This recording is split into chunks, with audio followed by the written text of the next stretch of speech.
and welcome to episode 19 of Expertise is Overrated, the podcast that takes the time to answer the questions you didn't know you didn't want the answers to. I'm Sean. And I'm Vib, and neither of us has any clue what we're talking about.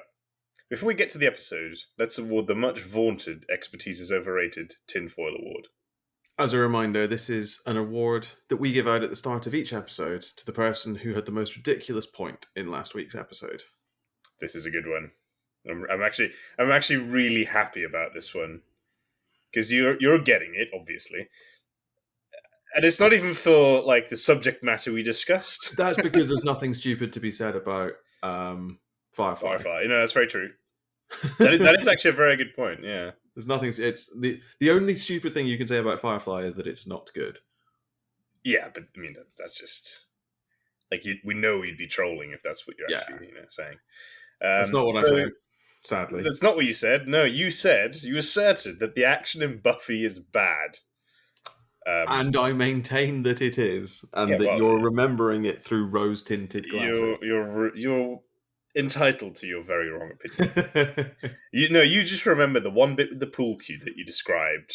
Yes, the bit that just does not in any way pay heed to the laws of physics. Oh yes, because having vampires is, perfectly legit. One of these days, you and I are going to have a conversation about verisimilitude. I'm sure we will. And one day we'll also have a tinfoil off, and you will. And I will win both of those conversations. No, I did say that, and I stand by it. But I also understand that you can't say bad things about people's childhoods anymore. So, I upset you, and I apologise. No, I think more to the point is that, as you say, there was just nothing bad to say about we Firefly. did have to scrape. Yeah.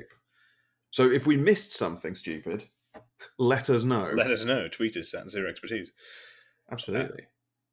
Speaking of letting us know. Yeah. What have you got for us? What have I got for us? Not very much. We had a bit of a chat about Sean Bean a couple of episodes ago.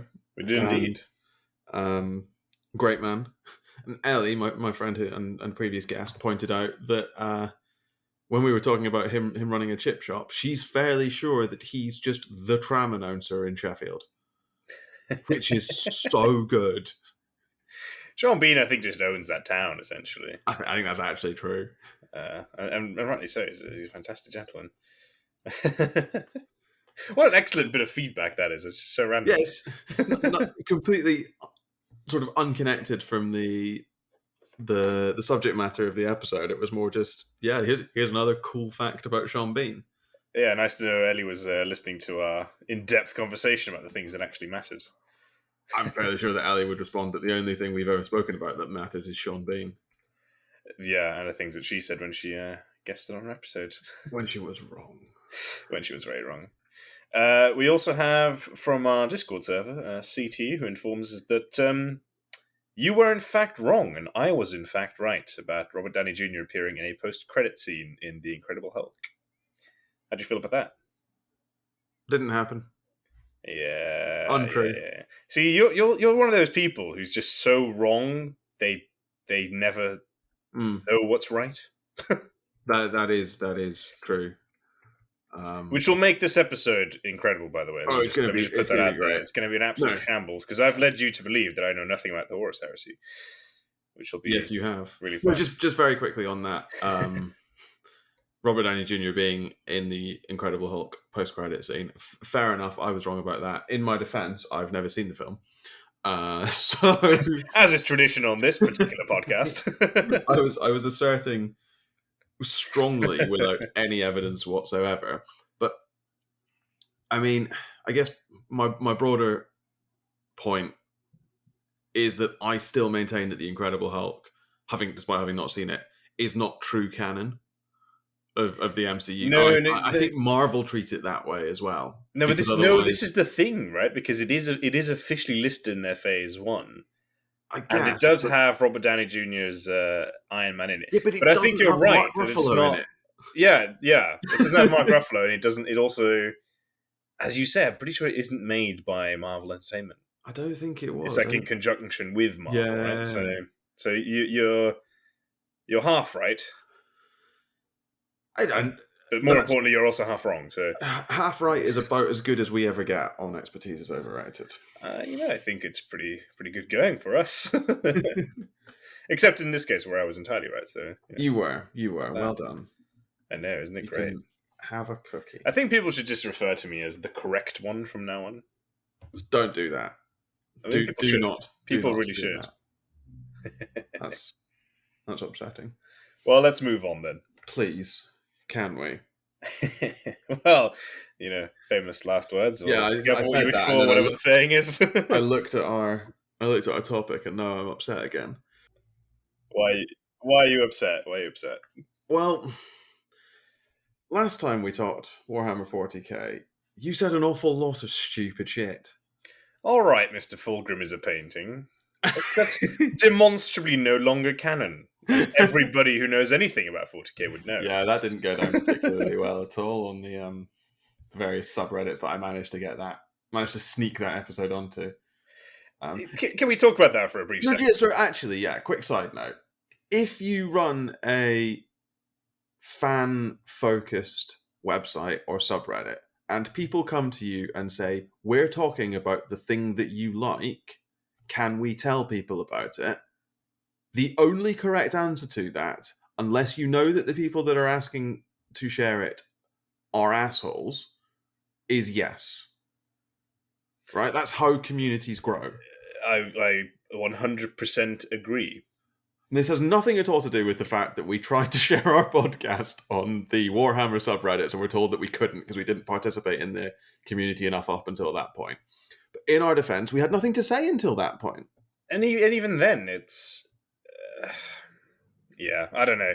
It's quite frustrating. Because particularly a hobby like Warhammer, which is all about buying things and there's such a rich lore and people want to discuss the lore and they do discuss the lore on Reddit all the time. But there's a whole subreddit dedicated to talking about the lore of 40k. But apparently a podcast discussing the lore of 40k isn't welcome. No, Emperor forbid. That's just, travesty, heresy, all the bad things.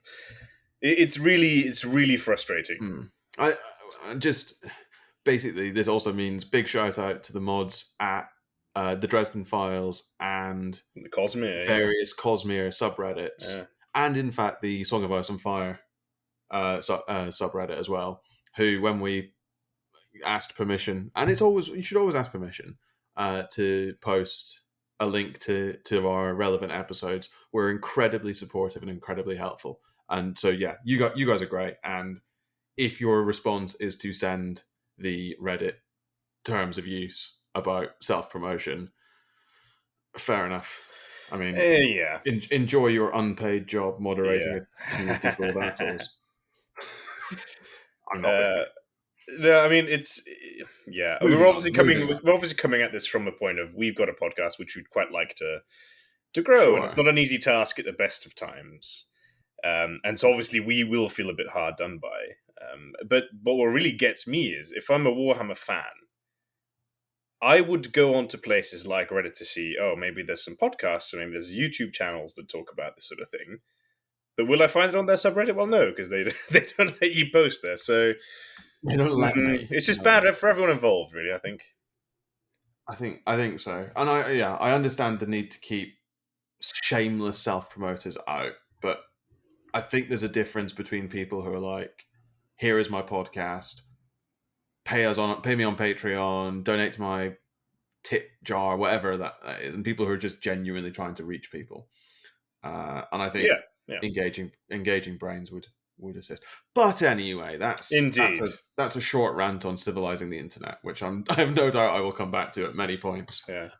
Also, welcome to the aforementioned 40k and Warhammer subreddit mods who might be listening to this. I mean, if you want to reach out and explain your policy, that's absolutely fine. I'm happy to have a conversation with you, but dropping the bat on it. Sorry. Let's get to the matter. Let's move on. We've been on this for a couple of minutes now. So, the Horus Heresy. Indeed. So, you've written here, we're discussing the causes of the Horus Heresy in the Warhammer 40k universe, which is absolutely true. But confusingly, the Horus Heresy doesn't happen in 40k. in Yeah, 40k. I It know, right? happens. It happens 10,000 years before. To put that in context, that's what the old kingdom of Egypt. Did it predate that? Are we talking Mesopotamia? Now you somehow managed to get me to say what, maybe 10 minutes in. It's because the numbers don't make any sense. Applies to time as much as troop numbers. No, it does. But yes, I think that's what. for ease, they've just said, well, 40k is easy to say, 30k is easy to say. Let's Yeah, just say it was 30k. yeah. No, I think that's probably true. But that's by the by. So No, but you are, of course, quite right. The Warhammer 40k universe is the universe that was essentially, yeah, a consequence of obviously what happened before, and the major event, certainly the way the Games Workshop was selling it, is the Horus Heresy. yes, I think that's right. According to Games Workshop's recent selling tactics, the only two events that ever happened in the Warhammer 40k history are the Necron War in Heaven and the Horus Heresy. Yeah. That's And I it. wouldn't honestly put it past them to somehow make those two the same things. Not The sure how Horus they're going to do Heresy it, but echoed backwards through time. yeah, I don't know. Dan Abner or someone's going to make it happen, you know? I mean, he probably could, but we've been accused, particularly when talking about Warhammer, of being quite sort of jumping in at the deep end. So I guess what we should Quite. do before we talk about the causes of the Horus Heresy is give people who don't know anything about it a classic expertise is overrated 15-minute primer on the Horus Heresy, I think. So who is Horus, I guess, is the first question. Son of the Emperor. Sure, I guess that'll do. Who is the Emperor, one might ask. Yes, who is the Emperor, one might ask. You're really helping me here. Well, I mean, who is the Emperor is a very, very big question. It is, but I guess for the moment at least, the Emperor is an immortal human-ish being, probably. Yeah, I think the possibly least objectionable, or the most, or least complicated way of saying it, he's an immortal human who is very psychically powerful. Which is the Warhammer 40k equivalent of just being magic. Magic, absolutely. And because of that, he's essentially just taken over not only the world, but all of humanity. Yes, so this all takes place 30,000 or 28,000 years in the future. And so humanity has gone through a sort of great expansion into the stars, reached some level of technological ascendancy, and then everything went to hell in a handbasket. Everything contracted down, and all the sort of individual isolated worlds of humanity were isolated from each other for a very long time. And then all of that started to clear, and then the Emperor took over Earth, or Terra, as it's called in the 40k universe, and then essentially decided to re-expand the borders of his empire and reunite the scattered people of humanity. Yeah. That's the propaganda version, I guess, of what happened. Oh, I like where that's heading. So to help him in this grand endeavor, this great crusade across the stars. No, if you call your attempt to reunite scattered peoples of humanity a crusade, you're not starting off on the Yeah, that's always been a weird one on me, you know. But anyway, so he creates 21 genetically superior, phenomenally superior individuals who are the Primarchs, who we discussed in our earlier episode and in which we ranked them all. You should definitely go and listen to that. Which absolutely go and listen to, because actually after listening to this, it might make more sense. Yes. The Primarchs are sort of variously talked of as like essentially demigods. I think that's they're not a million miles away from the sort of Greek heroes so the heroes of ancient Greece. I think is actually quite a good way of thinking of them. These sort of larger than life characters who can do things that normal humans can't even think about. That's actually quite the analogy, isn't it? I think it is. Yeah, I think that's Except where, in Greece it was Zeus just, being merry. banging his way around the island. Yeah. So I didn't want to say that, but that's exactly what he did. Whereas We've got the explicit tag. Whereas in this scenario, it is very much the emperor. They're creations of science. They're creations of science. For the record as well, the emperor is pretty much just known as the emperor. Yes. Do we know his name? Does anyone know? Does he even know his name? So I think there are people who know his name. So someone like John Grammaticus or Ol Pearson or probably Malcador probably all know his name. But I would wager, for example, they're all perpetual, so other immortal humans. But I would wager like Valdor, Constantine Valdor, who's one of the first genetically modified creatures or humans that the Emperor creates. I would wager he doesn't know the Emperor's name. I think. Do the Primarchs know, I wonder? No, I bet they don't. No, I bet they don't either. But I guess Magnus might.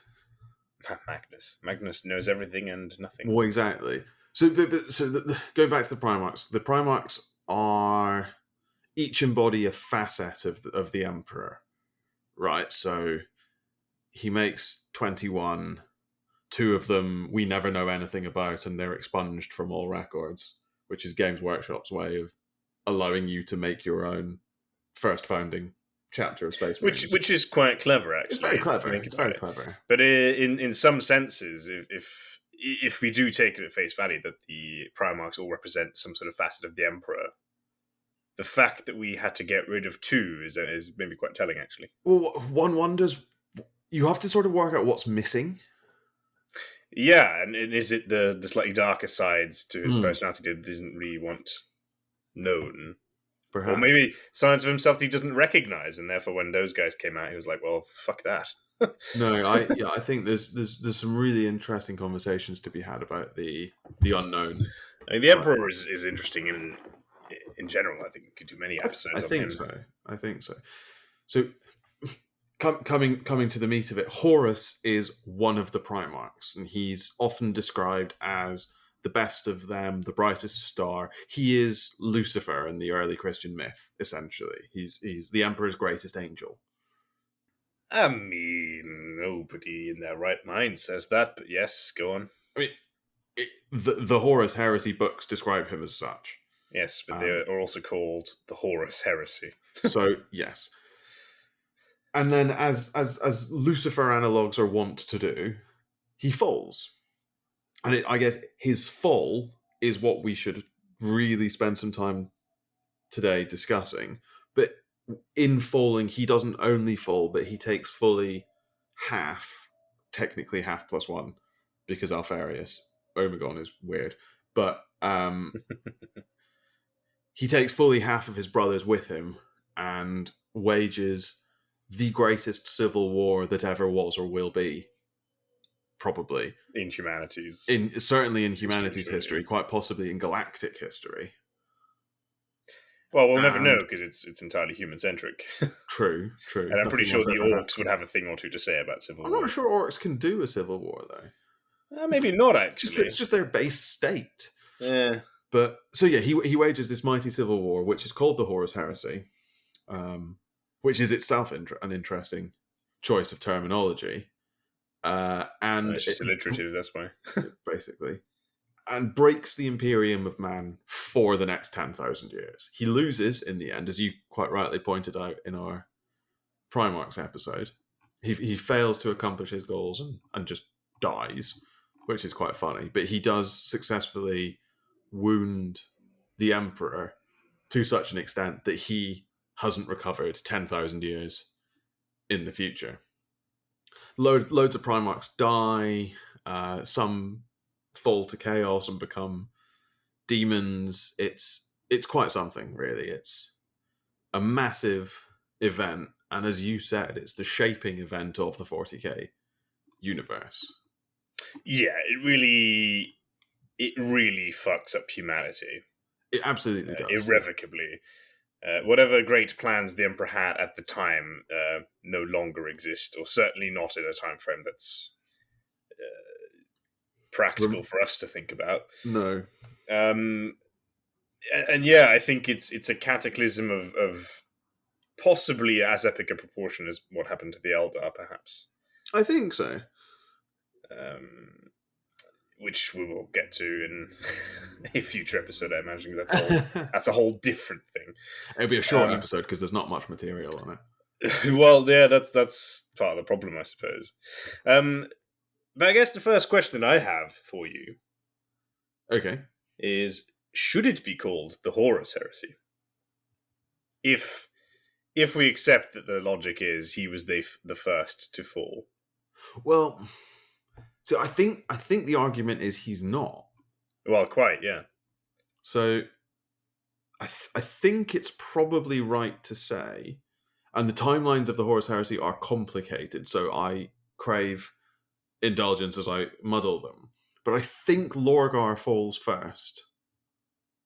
Certainly, he's got to be known for something, right? And I think that's probably the thing he should be known for. one of the books that focuses on him is called The First Heretic, so that sort of implies he falls first, at least amongst the Primarchs. But even then, it's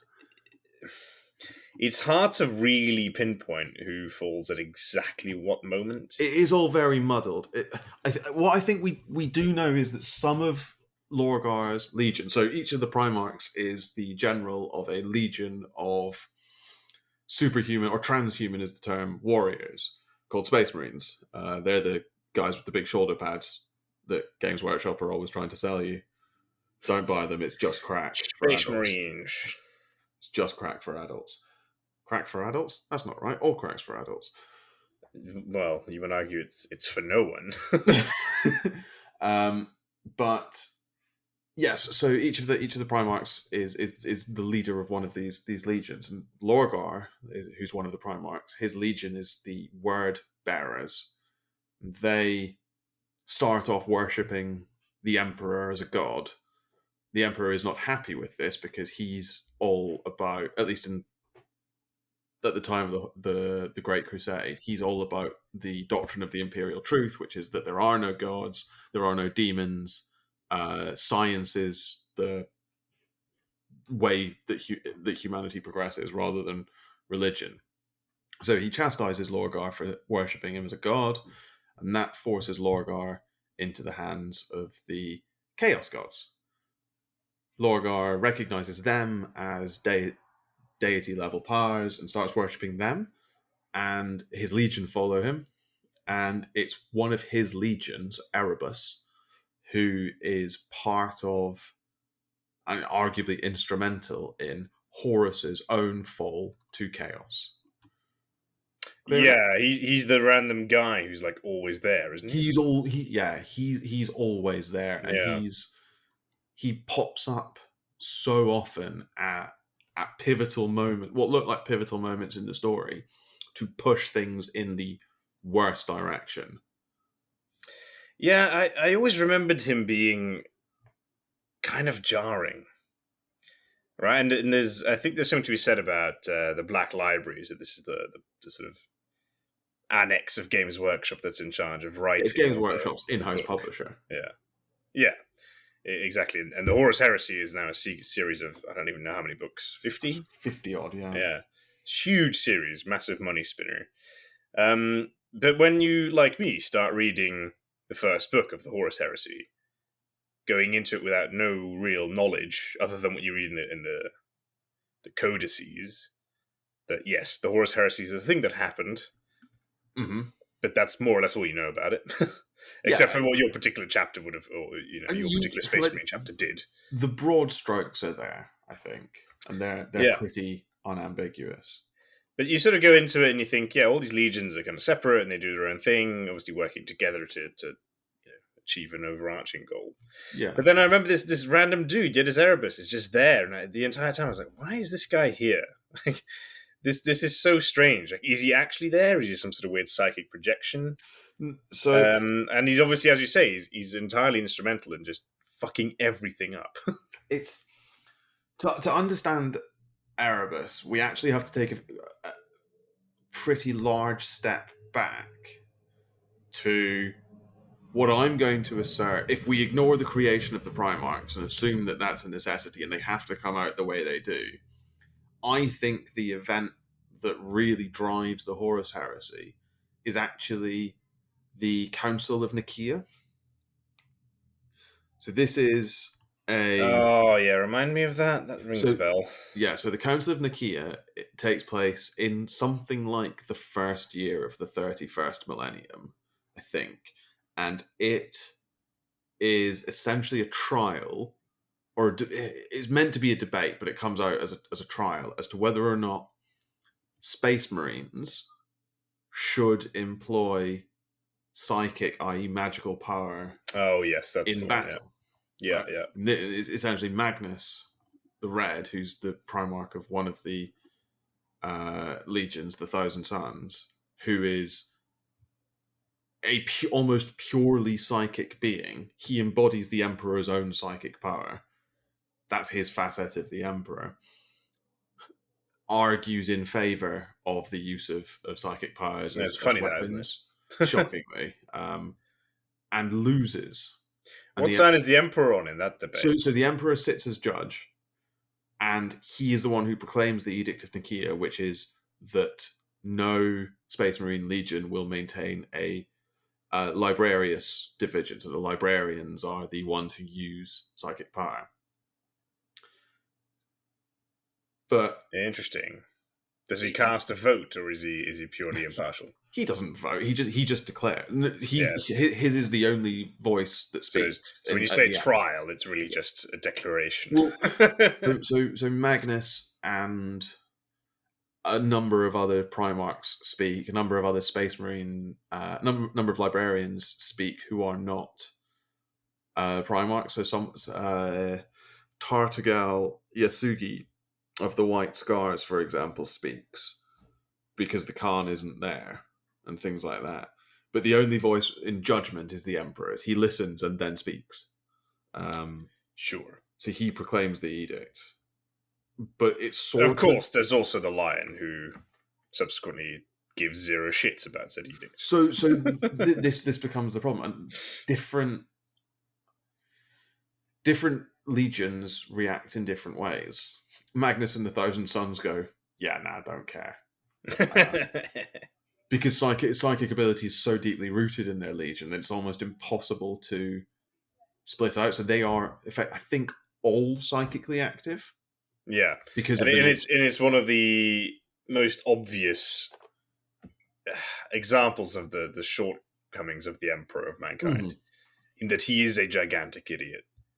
Yeah, like on par with you. Sometimes I actually think that you might be the Emperor of Mankind, and that is why we're ultimately all screwed. It's that level of ridiculous. Yeah, that he proclaims this while having created in Magnus a Primarch who is purely psychic, and it makes no sense. But it's not only so Magnus is purely psychic, but like it's not only Magnus. So the Khan has psychic ability of some nature. Sanguinius and Conrad both do. And there are librarians, and there are psychers that are being used, and the Emperor himself is the most powerful psychic being there may have ever been. That's the real kicker, basically. Both the Emperor and Malcador are phenomenally powerful psychers. But I guess, very fortuitously, I read Master of Mankind, as I know you did, very recently, which I think it's the latest addition to the Horus Heresy series, right? Or no, there's been some since. Has there been some since? Because there's all the Siege books now. Oh, of course, yeah. But it is one of the later ones, certainly the latest in the timeline that I've read. Fair enough. And in that, the Emperor does sort of dwell on on what might eventually be the downfall of humanity. Like, talks about Uh-huh. it quite a bit, and I think psychic power is certainly for him the thing that will cause a shift so big that it just causes something we cannot stop. So that's right, but I think his point is his plan is phenomenally long-sighted. It is. So he's trying to operate in such a way as to marshal humanity towards some sort of species-wide psychic awakening, not dissimilar to the one that the Eldar had a long time ago, basically. And we all know how well that And we all went. know how that turned out. But I guess his point is, if he's at the helm of humanity at the time of that psychic awakening, he'll be able to direct it, essentially. Yeah, which in and of itself then becomes really fascinating, right? Because then we've just got levels of hubris. Yeah, and then we just have tyrannid humans or humanids. Humanids. Where he is the hive mind, psychically controlling every. So everything. it's not clear if that's what he's looking at, or if he's looking at sort of raise humanity above their. I think what he's concerned about is if he doesn't get the imperial truth bedded throughout humanity before the psychic awakening, they'll have another Slanesh. Yes, I think that's his fear.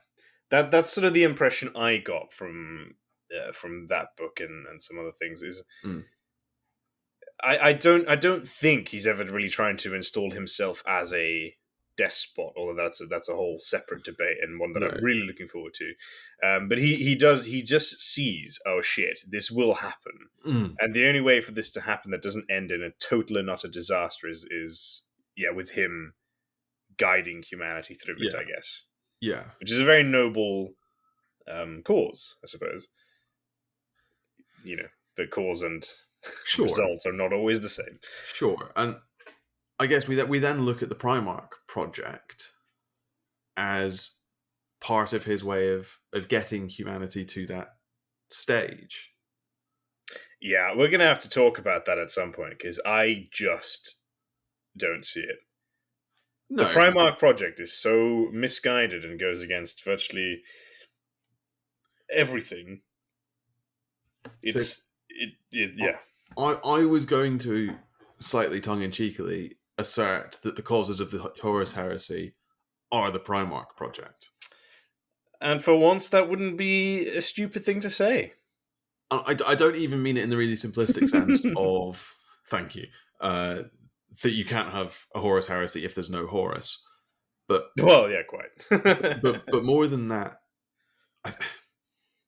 I think that the Emperor's interactions with the Primarchs overall cause the Horus Heresy. Like, on a very simplistic level, I think that's what it is. And there's some really interesting tidbits thrown across the Black Library books. So, for example, in Master of Mankind, as you said, there's the interaction between the Emperor and a tech priest, Archenland, where they're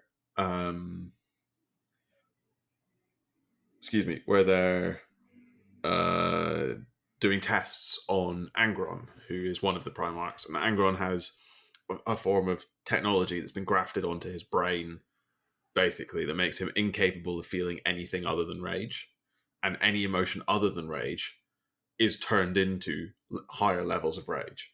Yeah, and the particularly fucked up thing about it is that the way they induce rage in him is by creating pain, which then is instantly turned into rage. Yeah, which is just mind-boggling. It's foul. It's particularly tragic when you later learn that Angron is an empath. Oh yeah. So Angron was created essentially to be his brother's shrink, essentially. And rather than that, he just gets turned into this towering ball of muscle and rage. Yeah. And he becomes an avatar of Khorne, and it's all terrible and dramatic, and he becomes a caricature, and it's frustrating. But like in the Master of Mankind, when the Emperor is talking to Arkan Land about Angron, he is so dispassionate and so removed from this being that is the closest he will ever come to a son. It's really galling. Yeah, but isn't that just really interesting, right? Because what I liked about that book in particular is, his interaction with the Primarchs, or I guess with Arkan Land about the Primarchs. He sees them as science projects. He does. He sees them as science projects and tools. Yeah, exactly. And whereas obviously we know that the Primarchs themselves often talk about the Emperor as their father or something akin to that, and he just does not reciprocate that whatsoever. But what I thought was really interesting is that the way the Emperor interacts with some of the custodians, for example. Yes, so his bodyguards. Yeah, who are humans that he's tinkered with. So the distinction that I've always found really useful between Space Marines and custodians is that Space Marines are mass produced. Yeah. It's like handcrafted. Yeah, so a custodian is taken apart basically as a pre-pubescent child and rebuilt from the ground up at a genetic level. Yeah. Which is a level of sort of effort that you don't go to make Space Marines, because you could make tens of thousands of Space Marines for the same level of effort that it takes to make a single custodian. Yeah. But as you say, it's the way that he interacts with them, and I mean, look at Malkador the Sigillite, the most supreme power on Terra aside from the Emperor himself. Yeah. I just get the feeling that he's fond of humanity, and he interacts with humans with a kind of fondness, in a way that he does not interact with his Primarchs. No, let alone Space Marines. I think that's right. I think both the Emperor and Malkador view the Primarchs.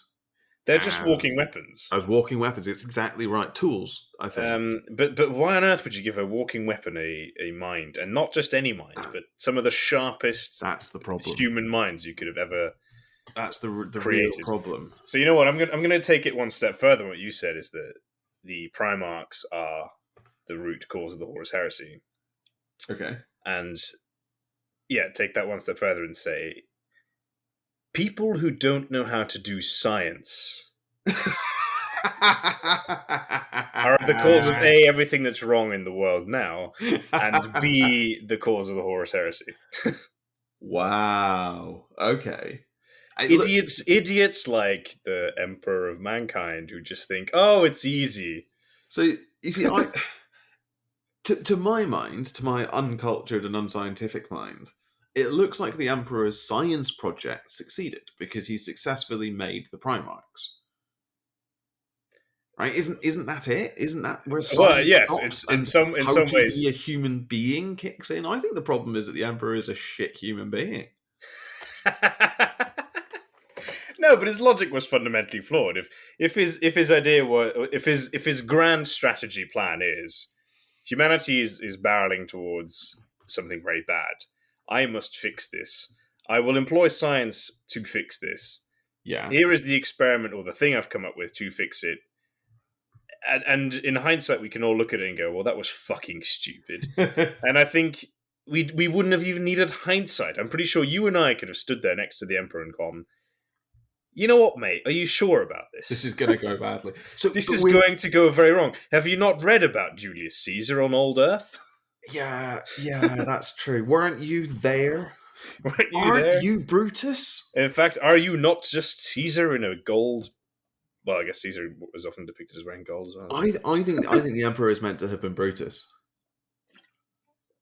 Oh, as in he's stabbed. Yeah, he's a tyrant killer. Yeah, that's true.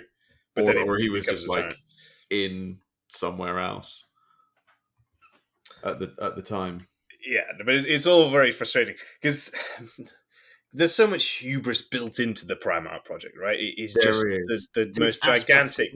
Take aspects of myself. Yeah, and make them look unbelievably cool, make them do great things, send them off into the universe. What's the worst that could happen? I Well, know. fucking There's a dipshit. really interesting line. I can't remember which book it's in. It's one of the sort of middle books of the Heresy, and it's Malcador talking to, I think, Rogel Dorn, who's another one of the Primarchs, and he's the like the Emperor's siege master. Basically, he builds the defenses on Terra to hold back the Heresy.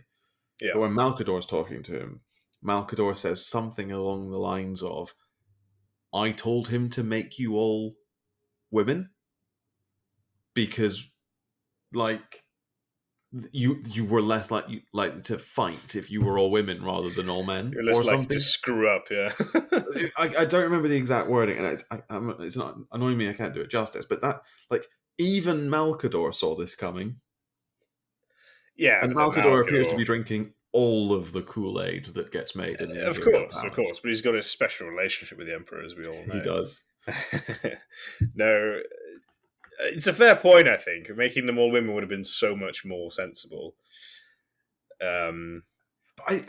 Yes, it probably would, but almost making them in the first place was the problem. Oh, 100%. 100%. Such an absolutely ridiculous, dumb thing to do. But In a world where, for example, you do have the Sisters of Silence, yeah, whose loyalty, I think, cannot be questioned.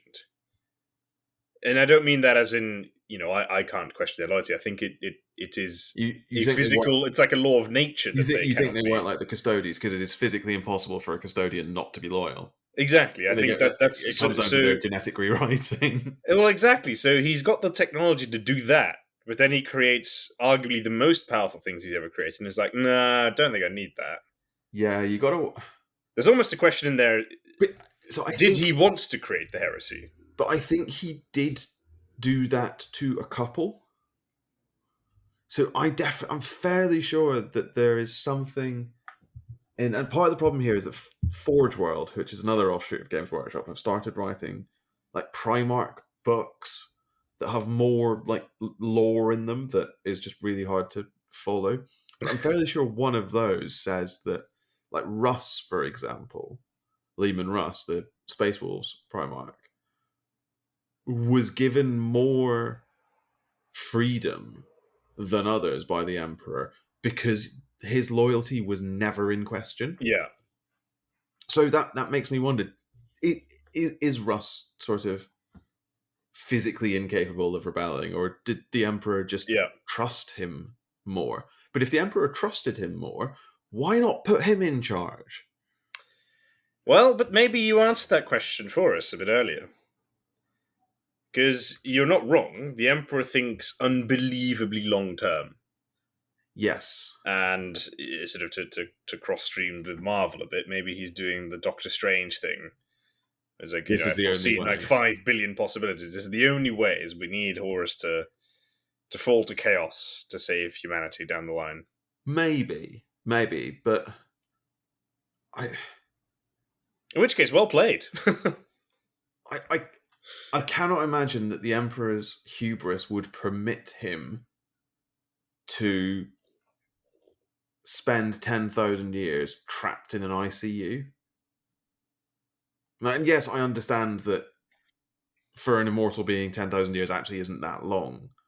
But, like, I can't in my head square spending the entirety of the Great Crusade and the conquest of the unification of Terra promulgating a theory of secular truth, to then become Jesus, and then becoming Jesus, and just allowing that, like, I can't square that in my head. I think he cocks up. I think it's entirely possible that he knew that there was a risk. He must have known that there was a risk that some Primarchs fall, because he knows about the existence of chaos. Yes. But he must have known that was a risk. And also, look at some of them. Like, look at someone like Mortarion, right? One, he's called Mortarion. Two, I have never seen a being that looks more like the Grim Reaper than Mortarion. And three, he's so interested in poisons, it's actually ridiculous that he doesn't fall faster. Like, the guy is already, like, you read his, I can't even remember which is his first book. It's like Flight of the Eisenstein, I think. It's like book 4 of the Heresy. And you're like, on page 1, this guy's a walking advert for Nurgle. Oh, he's still loyal. What? Yeah. No, that was honestly my first impression of him in that book. And I thought, oh, wow, he's fallen already. This is, this Just happens drinking fast. poisonous fumes. What are you doing? He's just... How is this allowed? He's an absolute nutcase. But also, like, putting Mortarion to one side as a caricature, he also makes Sanguinius. And if you're promoting a secular truth, don't make a literal angel. Right? Sanguinius has wings. Yeah. He looks like pictures of the Archangel Michael. So, yes, but the idea is that aside from the Emperor, nobody knows about that anymore. But and so putting wings on a person is just, But they have words like angelic. Right? The dark angels, the blood angels, the angels of death. Like, but they're just hangovers. It's interesting etymology. It's just the way that we use words that derive from Latin and Greek, and no one ever remembers that that's where they came from. Or even why they came from that. Speak for yourself. And I'll speak for you, thank you very much. No, my basic point is that he cocks up, and the Horus Heresy is the result of him being a bad father and nothing else. If you look at some of the Primarchs who fall, they fall precisely and only because he's a bad father. No, you can't say that, because he wasn't a father. He couldn't care less about that. But that's the Perhaps problem. If he'd actually cared, that's the problem. He wouldn't have been in this mess. You can argue about the semantics of whether his absolute lack of caring about his own creations makes him a bad father or not a father at all. But if you look at the ones that fall who look like they could be saved, right? You've got Lorgar. I reckon you can save Lorgar. Some say you might still. I'm not having that. I mean, you will when they release him as a Primarch. With both Chaos and non-Chaos models. Wouldn't that be fantastic? It would make me so... I mean, Warhammer players across the world would squeal. If that That would be a psychic awakening, I'll tell you. It really would. No, but you're right, because there's absolutely some. Cried out in pain. There are certainly some where you think this could have been avoided. Take Lorgar to one side and explain why you can't be worshipped as a god. Don't just punish him for worshipping you. Give him a reason not to. Especially when not the classic "I'm not a god," said the god. Especially when you know that if this is something that this person is leaning towards, right? The desire to worship something, which is very common in humanity. Don't be dismissive when you know full well that there are gods, or what people will view as gods, out there. Yes. And the minute you start worshipping them... If you're not the only being on that power level, don't make them go and look for an alternative that's worse than you. It's so dumb. It's so dumb. He really is the world's biggest idiot. I agree. Which is why he's in charge. Because somehow that's just how we roll. But yeah, I mean, Lorgar feels savable. Magnus feels savable. And I think Magnus is just too much of a rogue element, though, isn't he? So I think the problem with Magnus is much like the problem with Lorgar. He's too smart to just accept the Edict of Nicaea. He basically goes, that doesn't apply to me because my father is psychic and I'm psychic and I've been conversing psychically with my father for longer than any of my brothers have known him. So can't apply to me. Yeah, which is not unfair, I would say. No, I think this is the problem. I mean, Magnus does an awful lot wrong, right? And there is a pretty strong argument that everything that goes wrong is Magnus's fault. I was just about to come on to this, yeah. But at the same time, I don't think that the Emperor is entirely blameless in Magnus's conduct. When I say everything that goes wrong is Magnus's fault, do you want to take that one? I mean, I wouldn't say everything. He just happens to, cause a little bit of something you might call the invasion of chaos into the mortal world. He opens a portal to hell inside the Emperor, basically in the Emperor's bedroom. It's so funny. Of all the because when you read those books, it's always so weird. It's like, oh, we're in the Imperial dungeon. It's like, oh, what? And that, yeah. So no, he causes a little bit of a problem, which means that the Emperor is incapable of answering the threat posed by the heresy. He's trapped. Yeah, but it's a threat that he's engineered. Yes, but he's trapped in the Imperial dungeon. Like, if Magnus doesn't do that, one, the Thousand Sons stay loyal because Russ isn't sent to bring him to justice, and the orders can't be changed by Horus such that Russ essentially kills the Thousand Sons. That doesn't happen. And Magnus stands on Terra. But the Emperor isn't locked out because of that. I mean, he is. Well, we knew he isn't. Because all he needed to do was sacrifice 1,000 people a bit sooner. Okay, but that's not a long... It ends up being a long-term solution, but that's not a long-term solution. That was 1,000 humans when there's trillions lying around. Quite a lot to those 1,000 humans. Yeah, but see, this is always the problem with your logic, isn't it? To that individual, yeah, well, stop being an individual. Take one for the team. And get what essentially looked like cremation in some sort of, stasis chamber. Not fun. No, not good. But for a good cause, maybe. It gets the Emperor out of the chair for, 10 minutes. Well, yeah, a very important 10 minutes, though. He does basically save the dungeon, but I think this brings us back, as obviously, yeah, Magnus, he does cause that, fair enough. Yeah. But this is all interwoven with something that I've never really been able to get my head around, right? Mm-hmm. And I think is ultimately the reason why the Emperor creates the Primarchs. Yes. Which is that he wants the crusade to continue, but he wants to go and do other things, and those other things in my mind are to do with the warp, or where chaos dwells.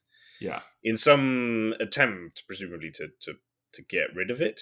So, yes. What he's trying to do, as far as I've understood it, is... So, how to explain this?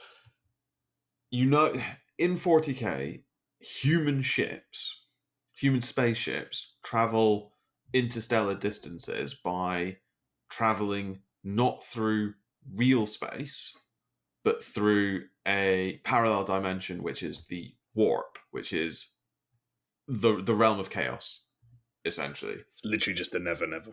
Literally, it's the never never.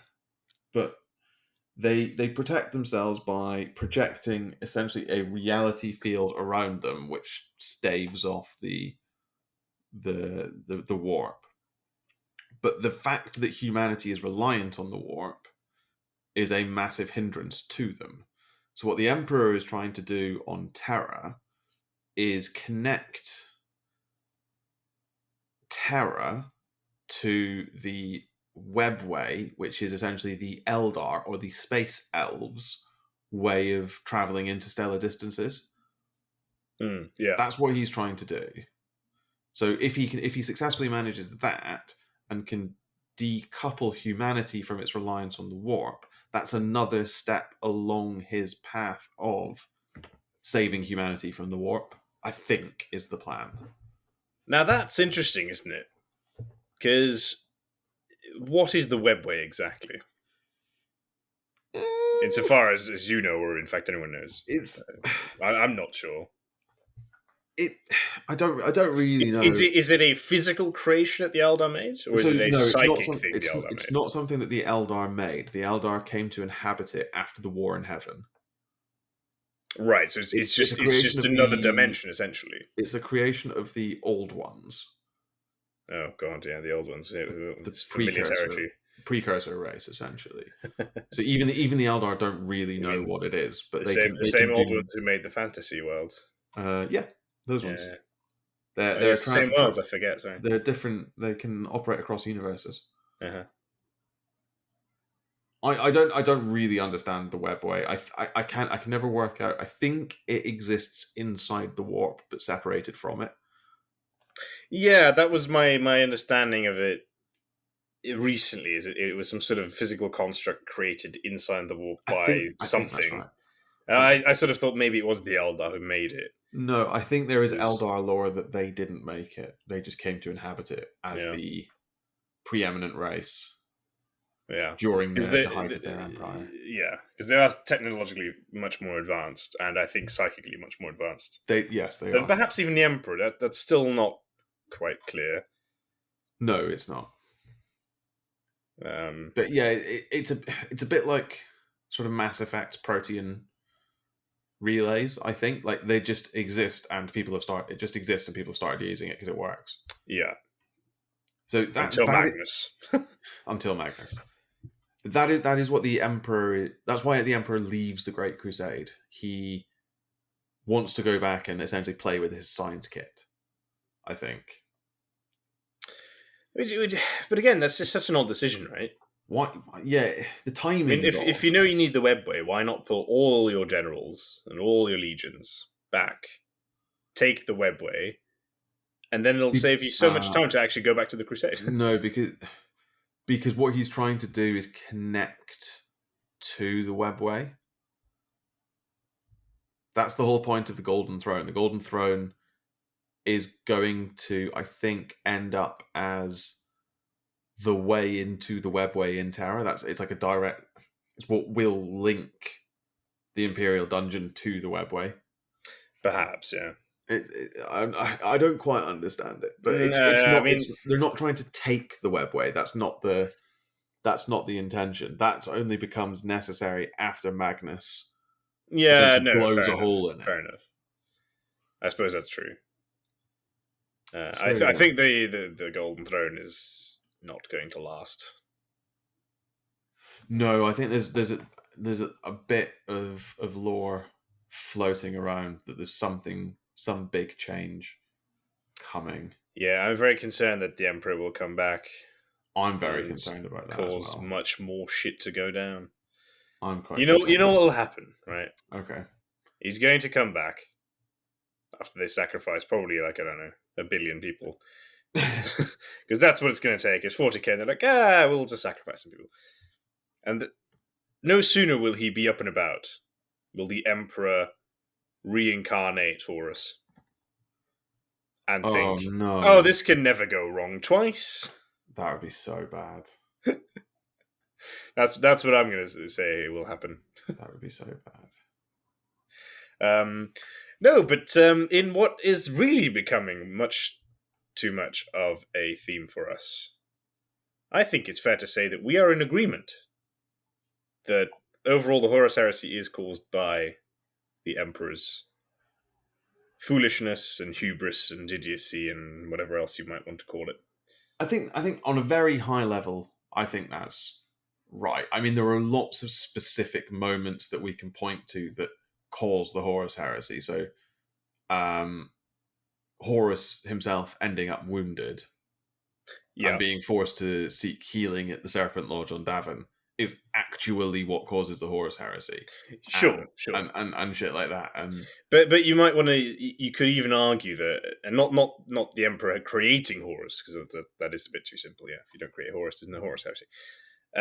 But just the course of action that the Emperor takes throughout any of this, the fact that he knows that the Chaos Gods are out there, the fact that he's the anathema to the Chaos Gods, which I think he knows he is. I think so, yeah. And yet he does nothing to warn the Primarchs, or to I don't know. He doesn't give them any of the right tools. There is a justification given for that. I don't find it persuasive, but there is one given.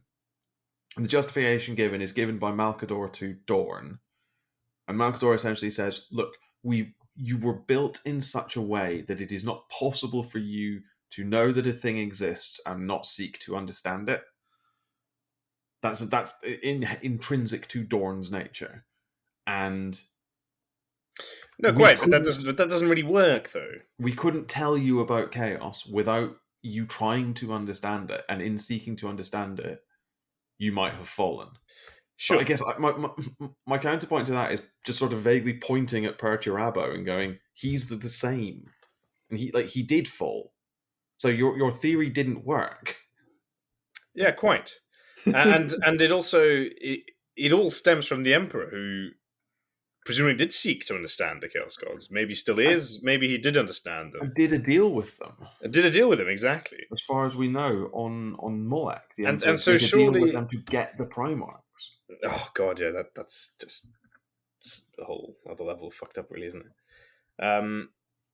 But you have to wonder, would a wiser course of action not have been prepare for the eventuality that your superhuman generals that you've created to be as superhuman as possible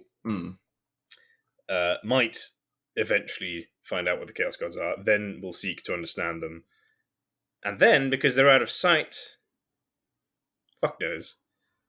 Whereas you could have just essentially stood behind them with a stayed gun. On the crusade. Why not? I mean, you're building them, just put bombs in their head. It's just put bombs in their head. It's just a Suicide Squad.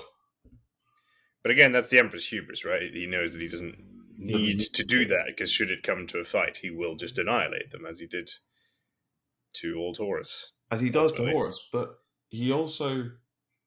I refuse to accept that the Emperor's wounding at the hands of Horus is deliberate. I just refuse to accept that. And deliberate by him, you mean? By him, yeah. I refuse to accept that is part of some greater plan. Well, you know what? This is where we are going to disagree. I think this is all part of the Emperor's big plan. Okay. We'll never find out, mind you. We'll never. We probably will find out, because the Siege of Terra books are drawing to a close, and the last of those books will have the Emperor's wounding at the hands of Horus. Sure. But then what? Then there's 10,000 years of nothing. But, yeah, I mean, that'll just be the end of the Horus Heresy books. And Games Workshop will need to look for a new way to make loads of money. Because for it to have been a deliberate act, there has to be a conclusion to that story arc at some point. Yeah, and that conclusion, I suspect, will be the reincarnation of the Emperor. Yeah. In the quote-unquote modern canon. Yeah. After they've released 1,000 Primarch models, even though there's only 18 left, 15 left. I don't know how many died. Who's left? Horus Sanguinius, Ferrus, definitely dead. Kurz is dead, isn't he? Kurz definitely dead. Yeah, so we're probably looking at something like 16. Is definitely dead, but Omegon is still alive. I was going to say, I'm pretty sure you can't say that with those two. No, Alfarius is dead, Omegon is alive. Yeah, but their entire legion is more or less just them. No, but you get... When Alfarius dies, the next chapter, you're inside Omegon's head, and he wakes up as Omegon, and then assumes the role of Alfarius. Alfarius is dead, Omegon is alive. We'll fight people on this point. Oh no, how terrifying. So no, there's many models to be released yet. There are many models to be released. And then we will probably see the Emperor in action. I think he will come back. The big problem there is, what's he going to come back to? There's nothing scary to fight. What? The Tyranids. Abaddon, the Despoiler. The Tyranids, yeah. The Tyranids are the big bad, I think. Tyranids versus Humanids. You heard it here first. Oh, God. If that actually turns out to be true, I will insist on you buying me some sort of... If it's true, I'll buy you some Humanids. All right, you're on. What's the deal? Right. Emma, if you happen to be listening, sorry. I'm not buying you that many. Yeah, even one model probably costs about 50 quid by then. So That's true. It's true. Right. No, I think that's it. I think we have a high level conclusion, which is that the cause of the Horus Heresy is the Emperor's hubris. yeah, not the simple answer that we both suggested at one point. No, it's his hubris. Which is the creation of the Prime. The Emperor is an idiot, and this is a topic that I think we will expand on. I have many more times. I have no doubt. He's an idiot on so many of the big things, really. Although Horus himself is as well. He's kind of weak-willed, which is ultimately why he falls. Yeah, weak-willed and jealous, right? I think that there's he just can't get over the fact that he isn't actually the best. He's phenomenally easily manipulated by Erebus, and also, as you say, jealous. Not only jealous of the Emperor, but like jealous of his own brothers as well. Like, there's a really good interaction in Fear to Tread, which is the first of the Sanguinius books, where it becomes apparent that Horus doesn't want to turn Sanguinius. Never mind how useful he would be to the cause. Horus doesn't want to turn him because Horus thinks that Sanguinius is better than him, and he can't stand the idea of being not the best. But Sanguinius is better than him. I mean, Sanguinius is better than him. As a matter of fact, there is definitive evidence in a few podcasts ago that I presented that many of the Primarchs are in fact better than Horus. True. It's true. You did present that evidence. Whereas you were misled by his faux grandeur. I was misled by the Imperium's own propaganda. Quite right, you see.